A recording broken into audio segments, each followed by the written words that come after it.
Right. All right, man, let's do it. Here we are. Hey, we're here. Here we are. The Data Protection Breakfast Club with Heather Federman from Big ID coming up soon. Rod Stewart's the theme. Forever young. She's achieved a ton. Yeah, she sure has. Has been in the game for not decades and decades like others we've talked to. So she's achieved a ton. Worked at some really cool companies and Yeah, I think of her as like fancy New York privacy person, like she just has worked at like these really big, like iconic companies. And now she's tackling like identity graph, identity management issues at Big ID. And man, she's pretty smart, and has really broad experience in like not a short career, but in like I mean, just early on was doing important things, like and worked with some great people. I know she's worked with Jules and my great friend Mike McCullough over at Macy's, and these are some deep thinkers that she's been able to kind of be around I and think it goes just both learn from. ways. It goes both ways, right? Like you and I have talked many times about mentors and the importance of mentors Yeah, and the importance of learning from the people that we've hired and worked with as well. But in her case, it's two heavyweights, and they invested in her, and vice versa, right? And exactly. if David Hale didn't invest in me, who was a CPO at TD Ameritrade, like I wouldn't be doing what I'm doing. But he invested in me, and like um, others as well. Yeah, same here. Shout out to Bert Kaminsky and shout out to Dennis Ollie, who's not even a privacy lawyer. He's a corporate M&A lawyer, but gave me the bandwidth at a law firm to figure out how to do this. Yeah, So it's I it's totally not agree. just it's not just privacy, and mentors come from every walk of life, every angle. Yeah, Um, exactly, man. I got there's a mentor of mine who is the chief legal officer at the trade desk now, and before that he was not in ad tech. So Yeah, when I met him, he was general counsel of a different company, yeah, and just gave me life advice, GC yeah. advice, life advice. It's all Yeah, cool. that's how I feel about Dennis. I mean, he's not a privacy practitioner or a tech lawyer. He's kind of like your old traditional form of corporate lawyer. And yeah, I mean, anytime I have a really difficult kind of, especially like non-privacy related, but like corporate navigation related issue or question, he's the guy that goes and he's saved my hair a few Who times. do He's you he's great. who do you go to when you have, and then we'll get to Heather's conversation, but who do you go Yeah, to when you have a moral and ethical concern? Who's that's a your great. who's your sounding board? Yeah, Dennis is in that equation for sure. You are, uh, Name. for sure. Yeah, you are. Uh, Vivek, who's been on our show and is awesome.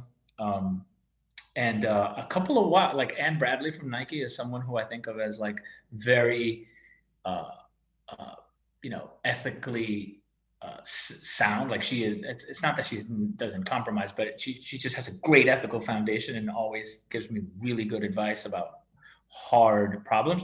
And honestly, man, I turn to my dad. My family. Um, Yep. People whose values who my understanding of their values like goes well beyond work.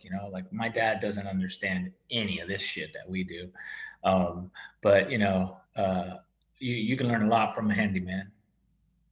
I agree. From Yeah, from anybody, and in my case, on the some of it is from my wife, just in kind of conversations that involve people in particular. She's really good in those conversations, and then on the more kind of like worky legally stuff, Scott Lashway at Manat is like, he was my friend before he was my outside counsel, so that helps, number one. But he helped me sort through a lot of issues, and I think sometimes you need like another person that's either been in your shoes or been in similar scenarios to say to you, look, you've done what you can do here.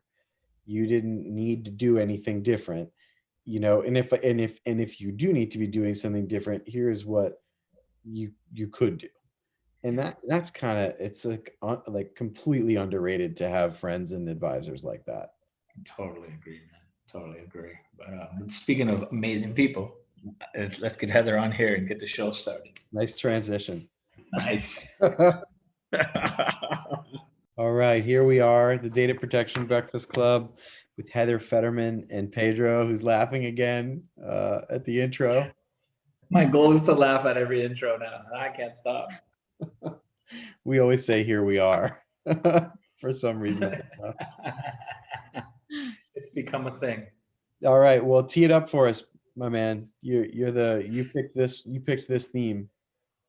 Yeah, well, I don't know why I picked the theme. I just thought it's a cool song, and you know, like I guess Forever Young is kind of like a weird American anthem. I was like researching around the history of the song, and Rod Stewart said at some point like it's not even a hit in the UK or in Europe, but in the US it's this like iconic song, which is interesting how that works. But like here in the States, I feel like this song is kind of like emblematic of like American like mid-age crisis, but we're still like super energetic vibes. Does that make sense? Like I feel like this starts playing into like you know, crisis mobile that like 45-year-old men buy. So I have no idea why I picked this for Heather. I just thought it was cool. I tried to come up with some random thing about how like you know, like Heather's pragmatism and Americana spirit is amazing, but like the reality is the song's just kind of cool, and I figured why not. I think she's also achieved a lot at a young age. So She's achieved more than anybody I know at a young age, but like that, yeah, she's done some cool things, and we'll get into that stuff in a second. But anyway, Heather, we usually tee it up with like some random question. You're one of our younger guests. Like, what's your interaction with 80s music? Like, do you like 80s music? And if you do, what do you like? And if you hate it, then tell us about whatever you want. There's actually, I mean, I don't know if it closed down, but in Alphabet City, in the East Village, there's a place called the Pyramid Club, and they have 80s nights, and I'm really hoping to get back there. I'm born in the 80s, and I'm definitely an 80s baby. I don't know, right now, just it came to my mind is My Sharona. Oh, nice. the knack. Nice. And then basically the whole soundtrack to American Psycho is pretty great. Yeah, no, that is a good soundtrack. Okay, good. So you know the vibes. By the way, one day we got to talk about my Airbnb in Alphabet City. It was a whole thing. One day. We're not going to do that on the podcast, but it was a whole thing, and it was a basement, and it was an interesting time. Of Phil Collins' house.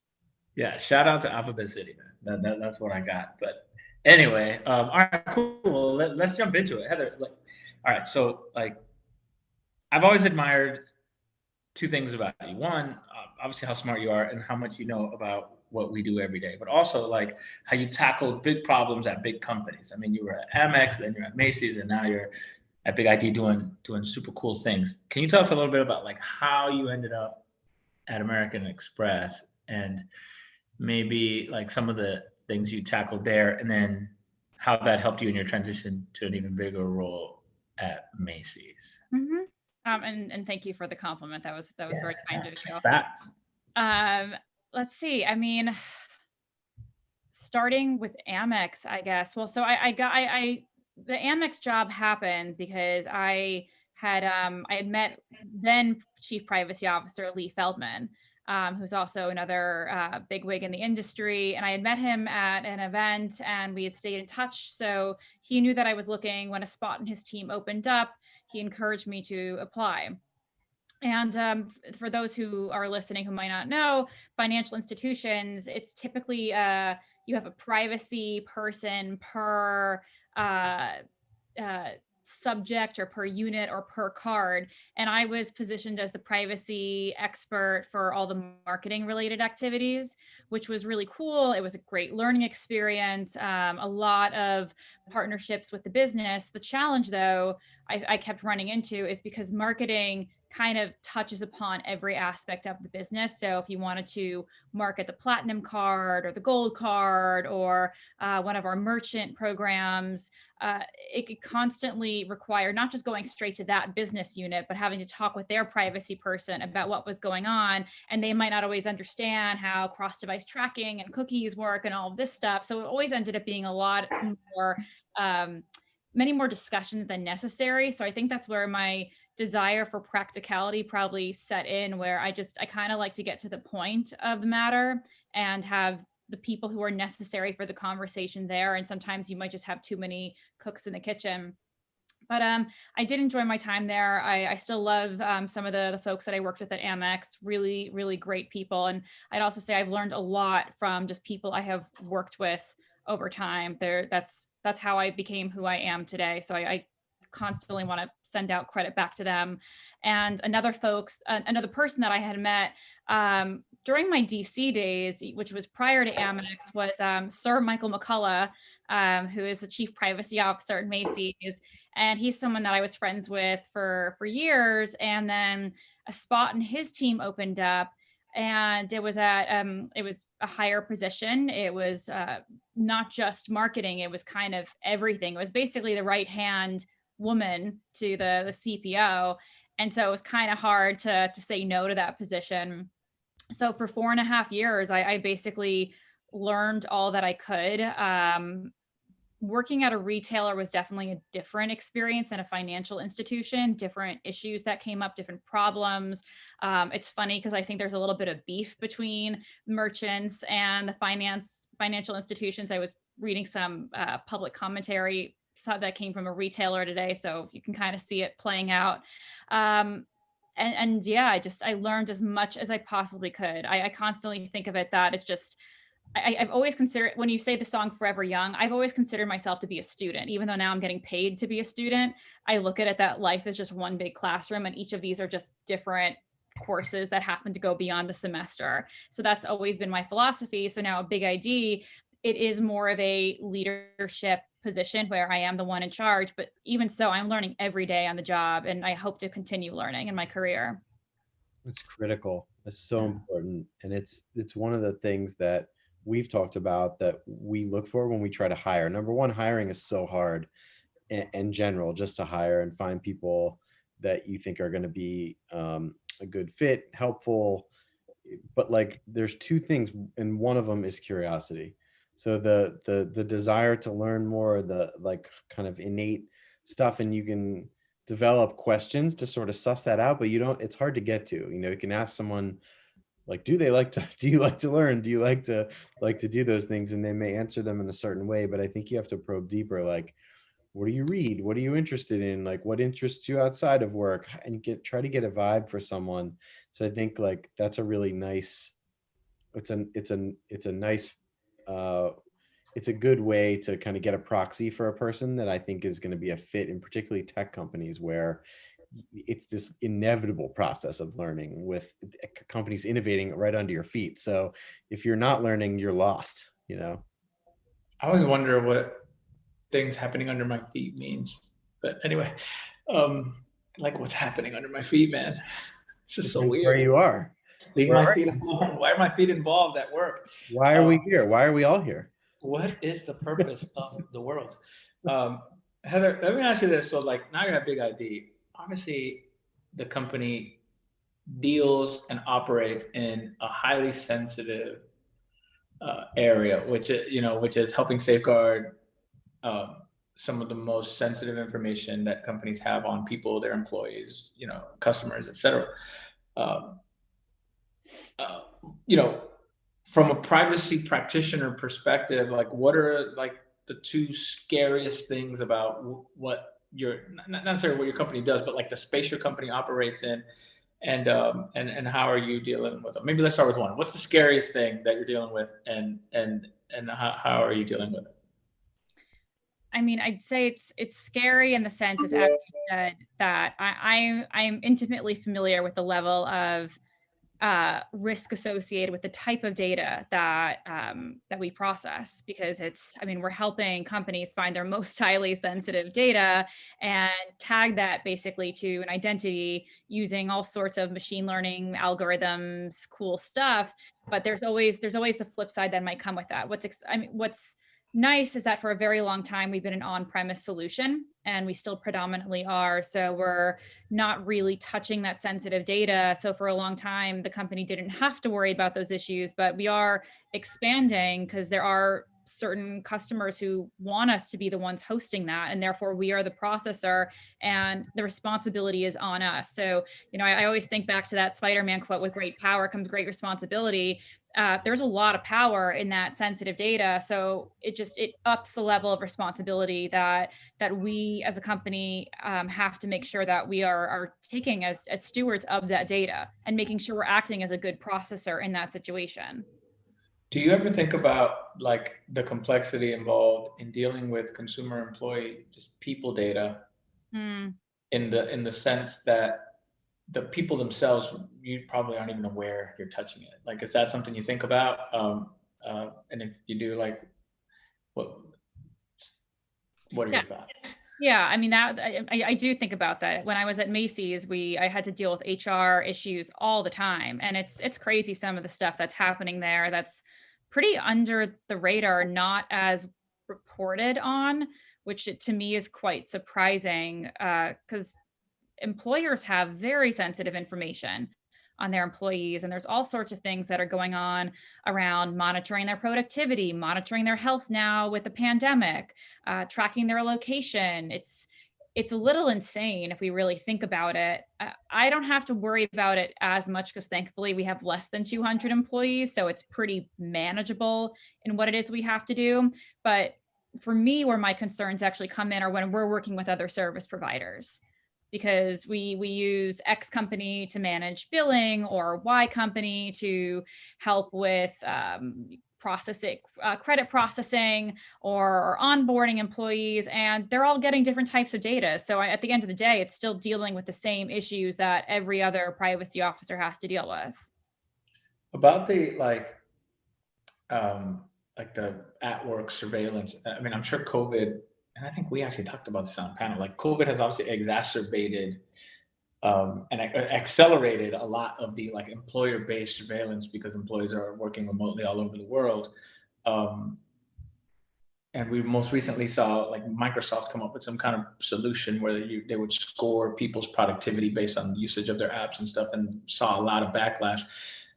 Where's the line between employers' ability and need to monitor employee activities to safeguard information, you know, to protect corporate assets and to protect employees and customers, and preserving employee privacy? Like, I've thought about this a lot. I thought about it a lot at Salesforce, at Oracle, and other jobs, and I don't know where the line is. It's hard to say. Like, what are your thoughts on how to find a balance between those two interests? Yeah, I agree with you. It's a really hard line. I think when it comes to the security that we're still trying to figure out in terms of data loss prevention of employees downloading sensitive, just confidential proprietary info to their own machines is always going to be an issue. So that is something that is less of a privacy concern, more of a intellectual property security concern. When it comes to the productivity and monitoring, though, I don't know how necessary that really is. In some ways, I don't know if it's actually even good for the level of trust that an employee might have with their managers or their employers.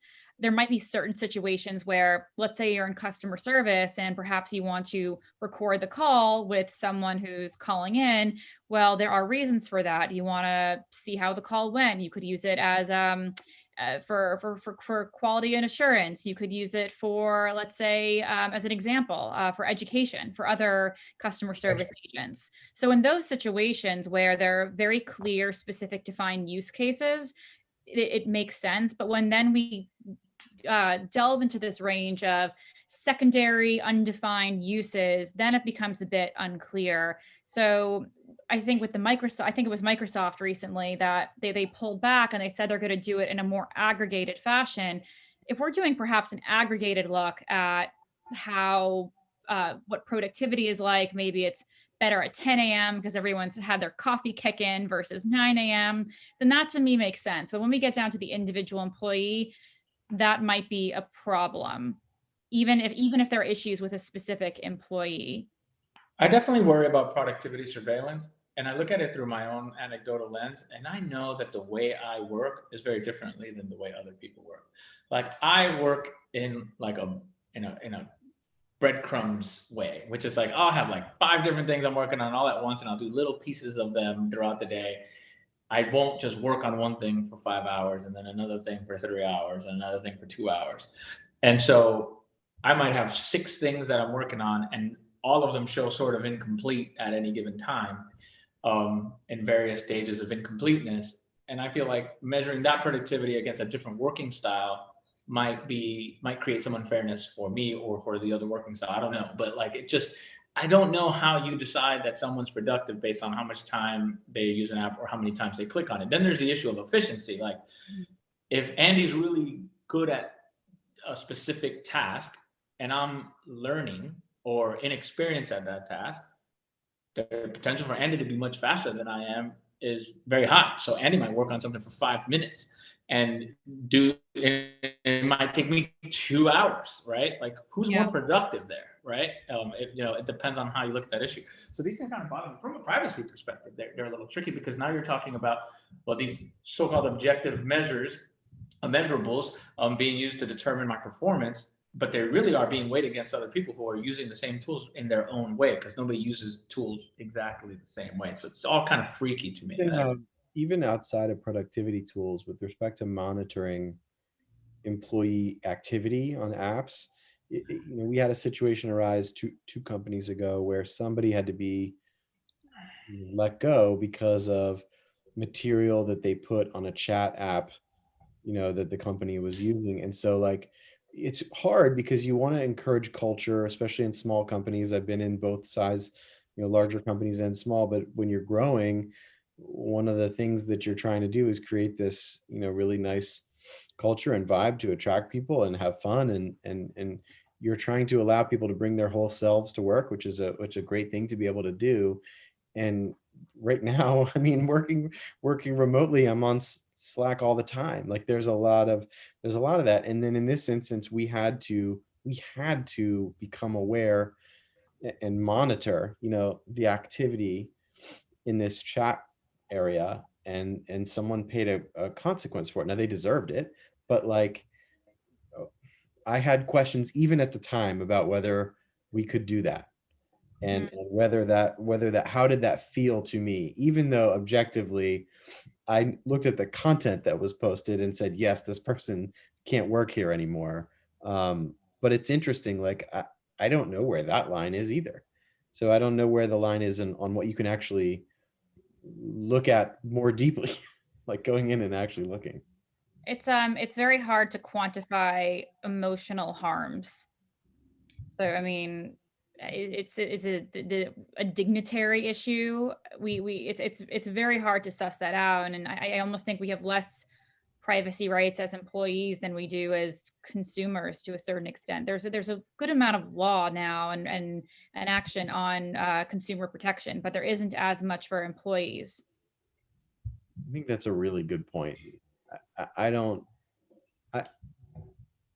know, Pedro, like what your experience is, but as the GC of a small company, the mandate is everything, and so that everything extends from privacy, on the product, and where we're paying attention to features and functionality, and also the people in the organization. And I just always feel that area is underserved.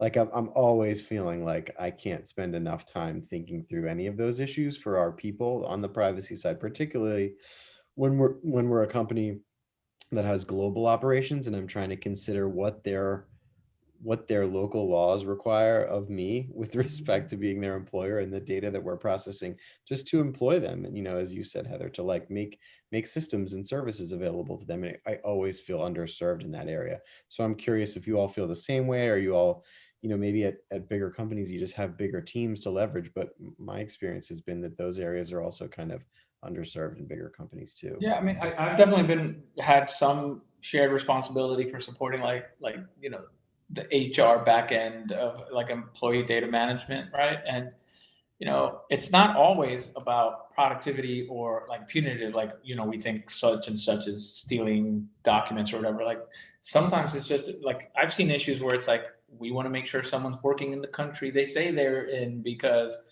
of tax issues or because of an embargo or whatever, right? Like there are lots of reasons why you want to know more about how and where and when your employees are working. But to your point, like for example, if I am a US-based privacy lawyer supporting our HR operation at a big company, and I get an ask about an employee in another country who is working on, who is not only subject to different privacy laws and rules, but also different employment laws and rules, I don't have a quick answer for that. And I don't think any company has like the amount of resources to staff HR privacy people in every country that they operate in, even if they're big conglomerates. Now let's make that a small company that's distributed, right? Like a small startup that has people all over the world. Like, how do they deal with these problems? It's impossible to know. Now, I think companies get away with more with respect to employees because companies also generally have more rights to that data based on just the relationship with the employee and how disclosure works. But that's increasingly not the case in places like, the EU. So I don't know, Heather, what you think about that. Yeah, although it's funny in the EU, on the flip side, I think at least in the UK, the number one use of GDPR has been with employees. Is that right? For first data subject rights, because they want to use that as some sort of separation package when they're leaving the company. How interesting. Yeah, so there is a flip side. Yeah, I mean, I could see being a cranky employee on my way out, be like, okay, cool, DSR, I want to know everything, I could see that.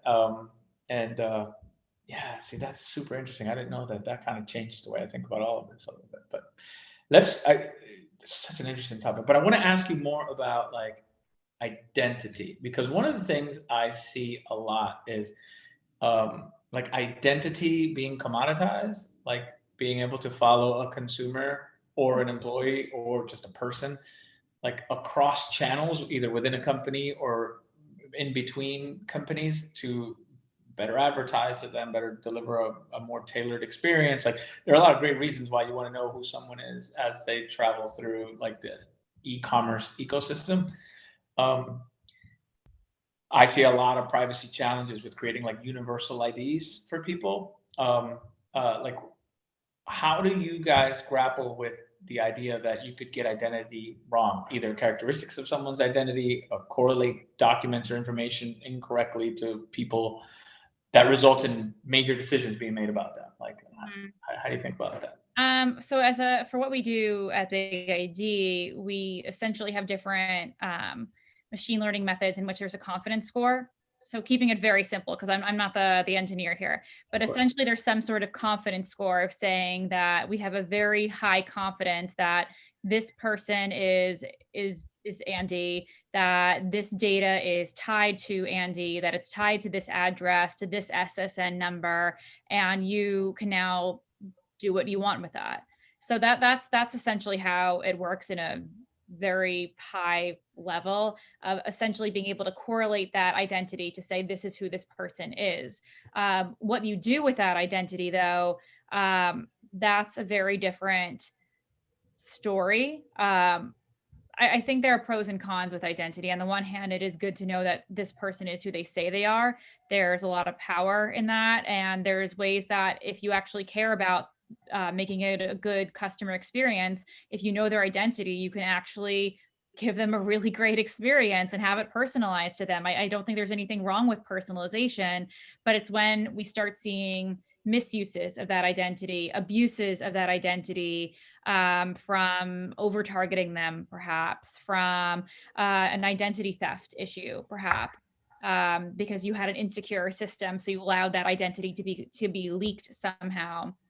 So those are the sort of issues I see around identity. Can I take it to a personal place for a moment? Because one of my first experiences when I was working in privacy was when I was at the Future Privacy Forum. That was my first job out of law school, and I actually was going to this public meeting with my then boss, Jules Polonetsky, and people started approaching me at this meeting saying like, hey, you friended me on Facebook. Like, I didn't know that you were into XYZ. And I was really confused because I had no recollection of friending them on Facebook.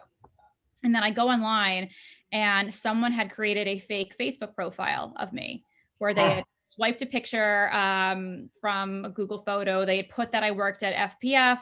They put that I liked the Federal Trade Commission, and started friending all these random people in the privacy community. This was like 7 years ago. And it just coincidentally happened that like I happened to meet Rob Sherman that day, who's at Facebook, as you know.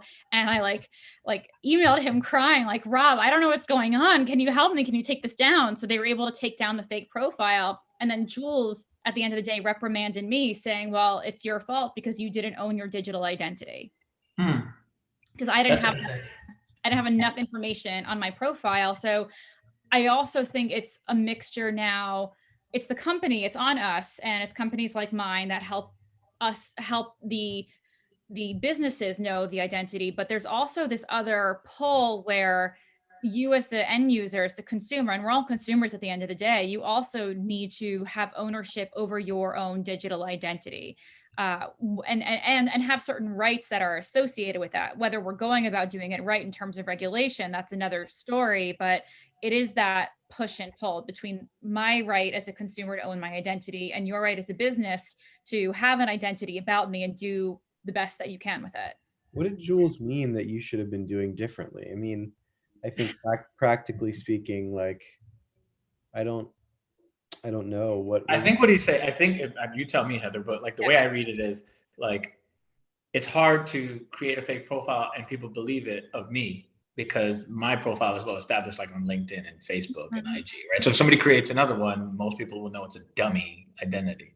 Is that what he's meant? That's what that's essentially what he meant. I wasn't using, it was before verified accounts came out. It was before Facebook had their real name policy. And I was using like a nickname on Facebook. I wasn't friends with anyone in the privacy community on Facebook. So it was a bit different. So I understood what he was saying, but it also kind of like marked the end of having a purely non-digital experience to me.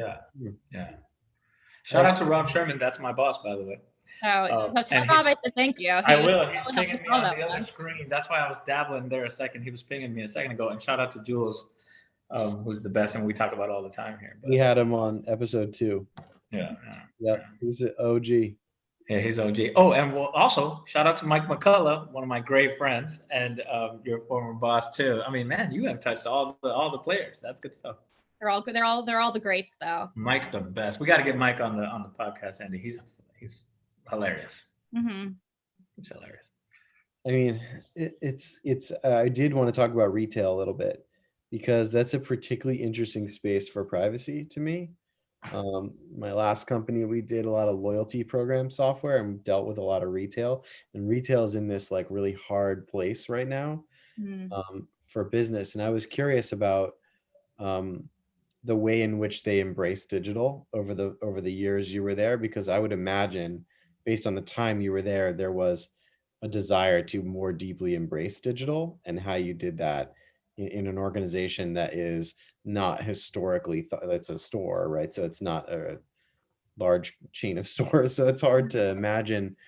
I think for other people that aren't in the game like we are, it's hard for people to imagine that all of these companies are wanting to be much more powerful digital players than they are. And so I was curious about that a little bit at Macy's.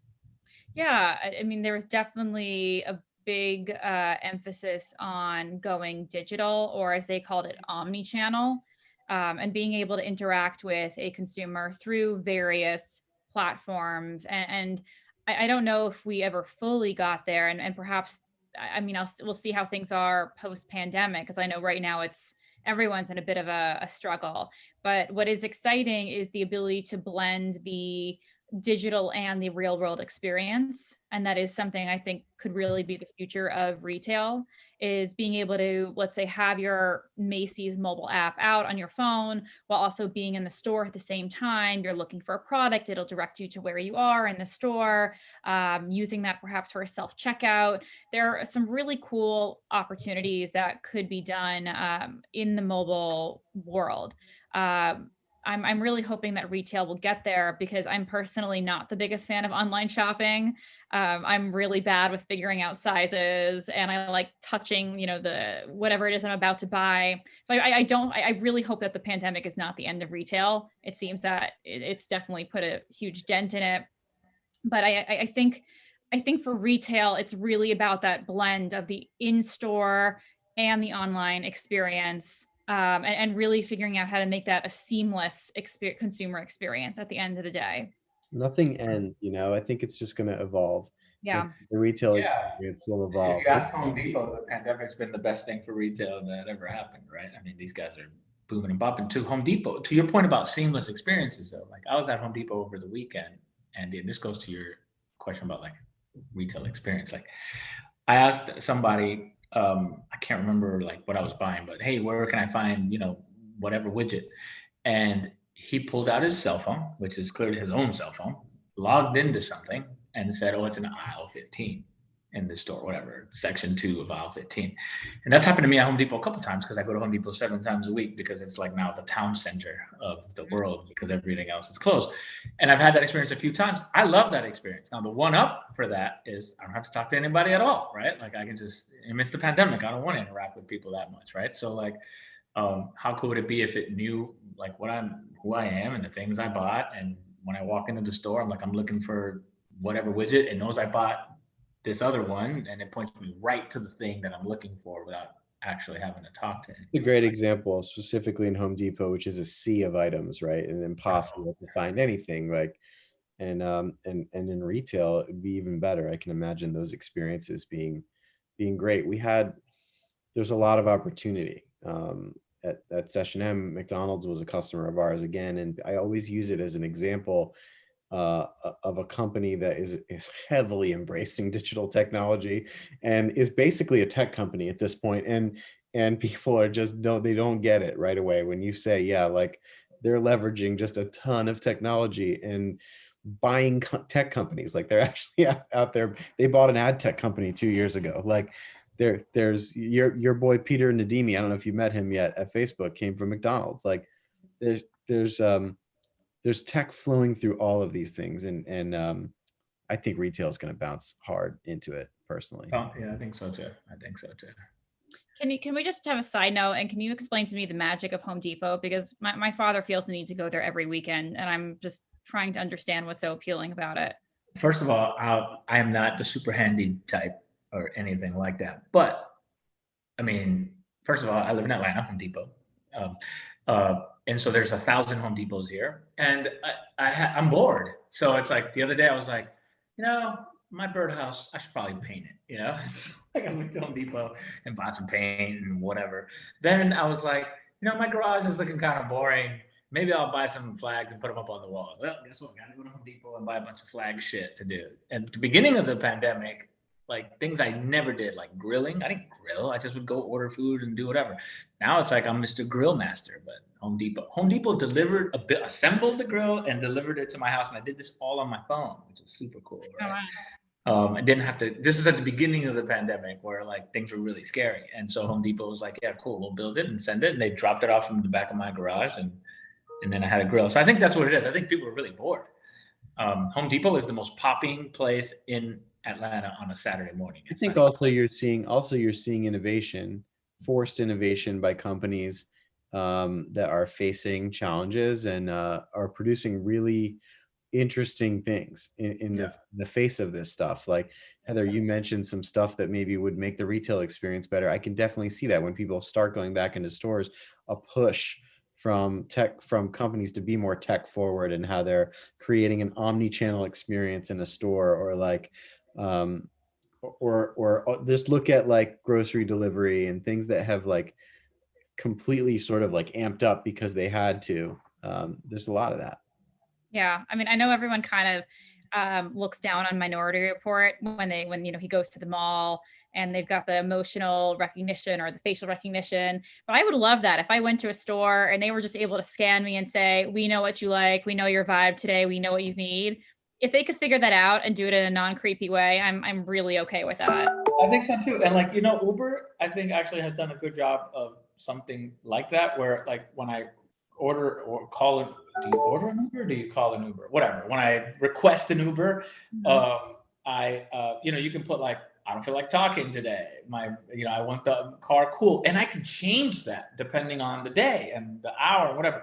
Same thing for retail, like the Minority Report experience. Maybe today I'm in the mood right? Like I want to buy something and I'm going to treat myself and I want this great experience. Maybe tomorrow I just want to walk through the mall quietly and be left alone. And if I could just say to the store today, leave me alone, and like no people approach me, no like robots attack me, no ads bury me, like that's great. And other times it's like, no, I need all the help I can get. I got to buy my, whatever, my significant other or an anniversary gift. I don't know what to do. Then shower me with assistance, right? Like I wish we could have that. And I think, well, to Andy's point, I think it's coming. I think it's coming. Privacy problems arise. Oh, well, Heather said it, in her example, if they could do that for me in a non-creepy way. Exactly. And like, this is the thing that comes up all the time. Are the three of us the judges of what's creepy or not? Yeah. Or there's a lot of nuance in that statement. And when we talked with Noga Rosenthal, she was saying she feels uncomfortable making that judgment on behalf of people, and often as the privacy lawyer in a company at a platform or something that has wide reach, we are kind of making those types of decisions. It's weird. Yeah, I constantly am in this weird place where either I feel that I care way too much versus the average consumer, or I just don't really care at all because it's like, so 5 years ago, whatever issue is, all of a sudden that's being reported on, and some friend is sending me an article with some crazy headline about.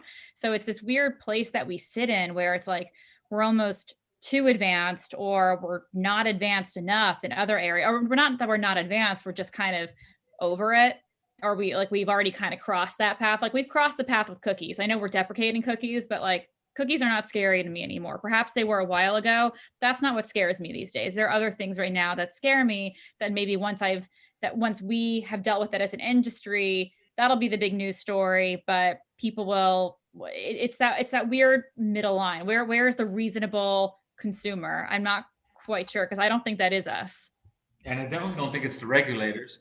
Shout out to the regulators. But I really do think that like we as a privacy ecosystem of practitioners, regulators, and advisors need to think really carefully about whether or not we're patronizing the public a little bit, right? Because I think we need to do more listening than we've historically done, and respect the general public's ability to make decisions for their own, about their own well-being. Now, with that being said, we also can't hide the ball. You can't mislead people. You can't, like it's not simple and it's not straightforward, but it's not straightforward either way is my point. Like it's not straightforward, overregulate, crush industry, get rid of social media, no more cookies, no more tracking. Like, I don't think that's the answer. The other answer, it can't, but the alternative also isn't free for all. It's just finding that balance, I think, is difficult and the longer road ahead, but it's one we have to endeavor to take. The longer we go without a federal law guiding online data use, the longer this is going to stay the same. And like, even if we had a law, it will be imperfect. It will be enforced imperfectly.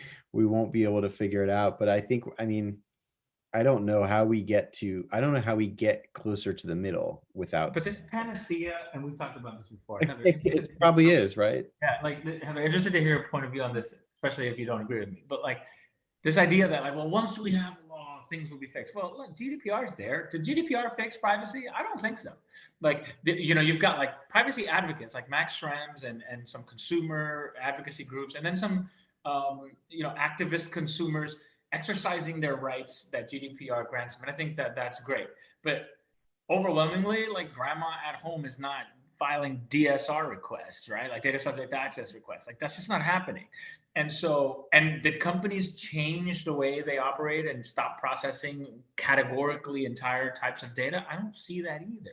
So if the companies were able to implement the requirements of the law and continue to do business as usual, if the average consumer is not engaged, and the only folks really enforcing it are the regulators themselves and then activists, has the new law really made consumers safer? I don't think so. Yeah, I mean, I really struggle with the idea whether federal privacy legislation is even worth it. Because I'm deeply cynical that it'll actually happen. If we couldn't get our act together for data breach after the economic breach, I don't know how we're going to get together for privacy. So that's part of it. We don't even have a fundamental right to privacy in our constitution, whereas that right does exist for the European Union. And like you said, even GDPR still has problems. I think what GDPR does is it really gives teeth to it, because the enforcement, the enforcement and the fines are so strong there. What I do find somewhat troubling, and I think this goes to your kind of example, grandma sitting at home, is that all of these regulations coming out right now, they rely upon the consumer having to exercise their rights. And while I'm all about giving power to the consumers, I mean, grandma's not going to go around doing like 100 different DSAR requests. She doesn't have time for that. And does she even care? So I don't know if we're thinking about regulation in the right way, where we're still putting the transparency and choice obligations onto the burden of the consumer. Whereas how do we put that burden on us, the data stewards? And I'm not quite sure how we do that in a way that actually won't screw us over, but is done in a thoughtful way where it's not patronizing, but it doesn't overly hurt the bottom line either. And I'm actually really struggling with what that middle line is right now. I agree with you. Like on all of the things you just said, and in particular, the idea that there's going to be gridlock and it's going to be very difficult to get something done. And Pedro, I agree with you that it won't be a panacea and it won't solve things. But I have a tough time envisioning how meaningful change happens without something. And I'm not saying it's good or bad, or one way or the other. And the GDPR is good for some things, and maybe hasn't been as successful for others, but it's a thing, right? And we're all paying attention to it, and we're all taking action around it. And I agree, like grandma's not doing a bunch of requests, and I get that. And sometimes I sit back and I think about it, and I just go, yeah, I guess, maybe that just wasn't even the point. The point is that the things are there, the rights are there, and we're making incremental progress. Like, I just don't think there's too many things that have to happen at once for it to be this as panacea, or like. I just think, like, look at the and again, we're just freehanding this a little bit, so like my thoughts aren't super polished on this, but like the operational costs of implementing all of the data subject access rights that were given grandma, when we're in full knowledge that overwhelmingly grandmas aren't going to exercise them at all, is an interesting way to govern yourself, right? Like, I just don't understand, right? Like it's I don't know if it's an effective way to drive privacy protections. Well, Professor Goldman said this to us, when he was talking about the lack of focus on the federal government's use of personal data. Don't get me started on right. And so, like, because it's the feds. Right. We can vacillate back and forth about. I think Goldman said it perfectly. It was basically like, Facebook, Google, social media, whatever. They'll never be able to do some of the things governments can do, which is like withhold your liberty, take your life, and do these intense things. Yep. And nobody's looking in that direction. And I don't have data access rights. I mean, some, like, I guess, but like, I don't have the level of data access rights with the UK government that I do with, Twitter. And I don't know that makes any sense. That's a good point. Thoughts? Yeah. Well, I will say I enjoy your Harvard library back there. And I like the analog books you have back there. No privacy issues. My leather-bound books. Yeah. Leather-bound. Yeah. Well, Heather, thank you for joining us. This super interesting conversation. I like the leather-bound books as well. Yeah, it looks good. Thanks for hanging out with us, my friend. Thank you. Have a great day. Have a great holiday. Nice to meet you. Thanks. Bye.